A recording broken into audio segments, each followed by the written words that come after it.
ভূত বাংলা টিভিতে আপনাদের সবাইকে স্বাগতম।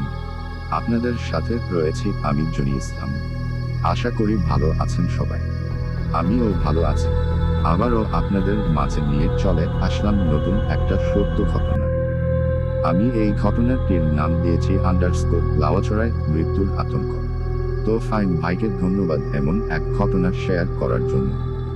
আপনারা চাইলেও আমাদেরকে ঘটনা শেয়ার করতে পারেন আমাদের ইমেল অ্যাড্রেসে। আমাদের ইমেল হচ্ছে bhutbanglatv@gmail.com এ পাঠাতে পারেন। তো যেভাবে আছে আমি সেইভাবে পড়তে শুরু করছি। কোনো কিছু ভুল হয়ে গেলে ক্ষমা করে দিবেন। তো আমি ঘটনাটি শুরু করছি। লাওয়াছড়ায় মৃত্যু আতঙ্ক দ্বিতীয় পর্ব। তারা 12 জন বন্ধুরা মিলে একটা মাইক্রোবাস ভাড়া করছিল।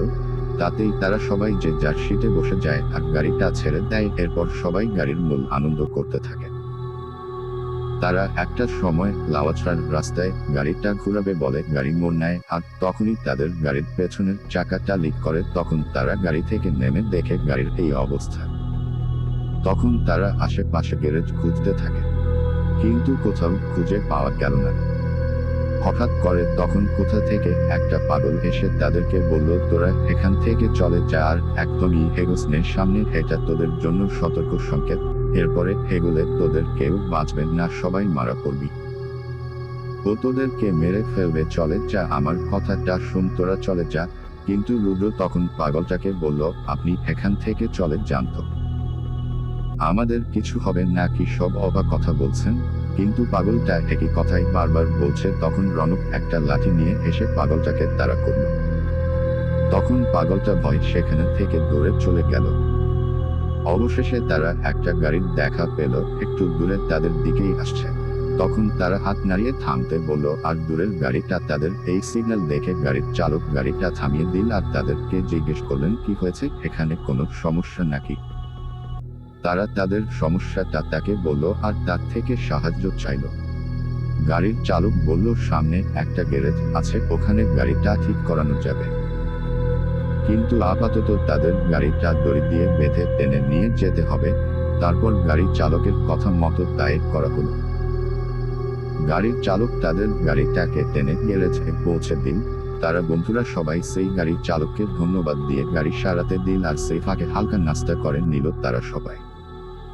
এরপর গাড়ি ঠিক হয়ে গেলে তারা সবাই গাড়িতে আবার উঠে পড়ল।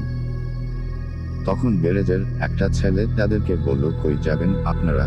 তখন মিষ্টি বলে, উঠে লাওয়াছড়া ফরেস্টে। কথা শুনে ছেলেটি চমকে উঠে আর বলে, আপনারা ওই দিকে যায়েন না, ওই এলাকাটা ভালো না, ওখানে যারা যায় তারা কেউ আর ফিরে আসে না। তখন ছেলেটার কথা শুনে রোহান বলে, উঠে কেন, আমাদের কি দানব এসে ধরে নিয়ে যাবে নাকি?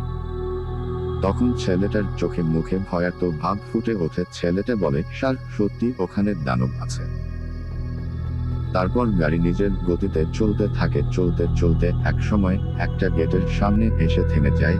তারা 12 জন বন্ধু সবাই বলে, দোস্ত আমরা এসে গেছি, চল সবাই নেমে রুম বুক করে আসি, তারপর যে যার নিজের জিনিসপত্রগুলো নিয়ে রুমে চলে যাব। তখন সবাই বলল, আচ্ছা তাই হোক। তখন সবাই রুম বুক করা হয়ে গেলে গাড়ি থেকে সব জিনিসপত্র নামিয়ে নিয়ে রুমে চলে গেল।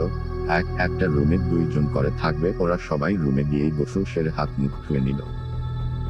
তারপর খাবার খেতে একে একে সবাই নিচে নেমে এল। তারপর সবাই একসাথে বাইরে গিয়ে একটা রেস্টুরেন্টে খেতে গেল।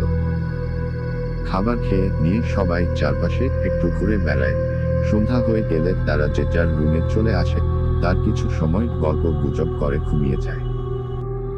এক রুমে ঘুমায় জয়া আর কণা, আর একটাতে নীলা আর পায়েল, তারপরেরটায় মিষ্টি আর সোনালি, আর বাকি রুমে সবুজ, রোহান, দীপ্ত, রনক আর আকাশ আর রুদ্র। সবাই গভীর ঘুমে তলিয়ে গেছে। হঠাৎ করে মিষ্টির ঘুমটা ভেঙে যায় কিছু একটার খসখস আওয়াজে। মিষ্টির হঠাৎ চোখ যায় জানালায়। সে হঠাৎ দেখতে পেল একটা বিকট দানব আকৃতির ছায়া দাঁড়িয়ে আছে। তখন মিষ্টি ভালো করে খেয়াল করতে যাবে, তখনই ছায়াটা সরে যায়। এটা দেখেই মিষ্টি খুব ভয় পায় আর ভাবতে থাকে, এটা আমি কি দেখতে পেলাম, আমি কি ঠিক দেখছি নাকি চোখের ভুল। এসব ভাবতে ভাবতে কখন যে সে ঘুমিয়ে পড়ে টেরই পায়নি মিষ্টি। সকালে যখন ঘুম ভাঙল তখন সে দেখল রুমে সে শুধু একাই আছে আর কেউ নেই। মিষ্টি তখন ঘাবড়ে গেল।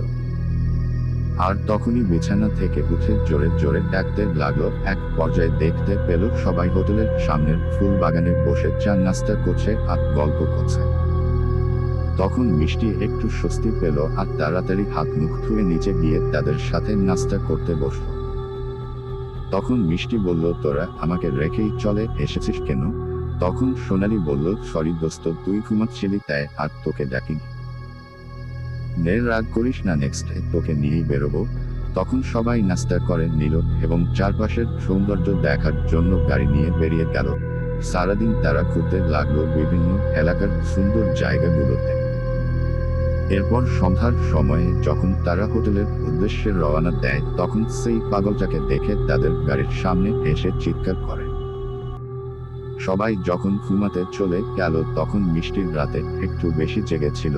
সে জেগে জেগে তার বয়ফ্রেন্ডের সাথে ফোনে কথা বলছিল। কথা বলতে বলতে কখন যে সে বেকুনিতে এসে দাঁড়িয়েছে বেমালুম ভুলে গেছে। হঠাৎ করে তার মনে হলো, আরে আমি তো রুমের বাইরে চলে এসেছি। তখন সে তার বয়ফ্রেন্ডকে বলল, তোমার সাথে কথা বলতে বলতে আমি বাইরে চলে আসছি, টেরই পাইনি। তখন সে আবার রুমের দিকে হাঁটতে লাগলো, কিন্তু তখনই সে দেখতে পেল করিডোরের অপর প্রান্তে কোনো একটা ছায়া দাঁড়িয়ে আছে। তখন সে পেছনে থেকে ডাক দেয়, কিন্তু ছায়াটা তার কোনো কথাতেই উত্তর দেয় না।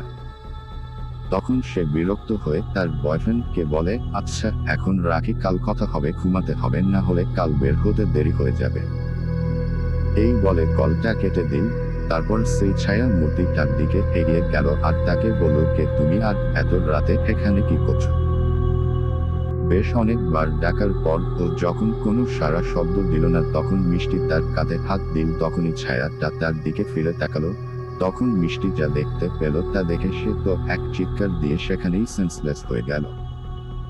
তখন তার চিৎকার শুনে সবাই রুম থেকে বেরিয়ে এলো আর মিষ্টিকে অবস্থাতে দেখতে পেল। তারা মিষ্টিকে কোলে তুলে রুমে নিয়ে গিয়ে হুঁশ ফেরালো। তারপর তাকে জিজ্ঞেস করলো কি হয়েছে তার, কেন সে সেন্সলেস হয়ে গেছিল। তখন মিষ্টি ভয়ে কাঁদতে থাকে। সবাই বলল যে, আরে বলো না কি হয়েছে। সবার জোরের কারণে সে বলল যে তখন সে তার বয়ফ্রেন্ডের সাথে কথা বলতে বলতে করিডোরে চলে যায়, তা সে টেরই পায়নি। এক পর্যায়ে যখন সে রুমের দিকে ফিরে আসবে বলে হাঁটতে থাকে, তখন সে একটা ছায়াকে দেখলে করিডোরের অপর প্রান্তে দাঁড়িয়ে আছে। তাই সে নাকি তাকে গিয়ে ডাকতে লাগলো আর এত রাতে এখানে কি করছে জানতে চাইল। অনেক ডাকার পর ও যখন কোনো উত্তর দিল না, তখন সে তার কাঁধে হাত রাখলো আর ছায়া মূর্তিটা যখন তার দিকে ফিরে তাকালো, তখন সে যা দেখলো তা সে জীবনে কখনো কোনোদিন দেখেনি। সে দেখলো এটা কোনো মানুষ নয়, বরঞ্চ এটা এমন একটা জীব যার অর্ধেকটা মানুষের মতো আর অর্ধেকটা মনুষ্যের মতো, আর চোখের জায়গা দিয়ে অনবরত রক্ত বের হচ্ছে আর কপালের উপর একটাই চোখ। সারা শরীরে পশম। সে আমার দিকে তাকিয়ে অপ্র হাসিতে ফেটে পড়ল। লাওয়াজরার মৃত্যুর আতঙ্ক নেক্সট নাম্বার 8-এর জন্য অপেক্ষা করেন। খুব তাড়াতাড়ি নিয়ে চলে আসবো। আর ভিডিওগুলো ভালো লাগলেই অবশ্যই চ্যানেলটিকে লাইক আর সাবস্ক্রাইব করবেন। ধন্যবাদ।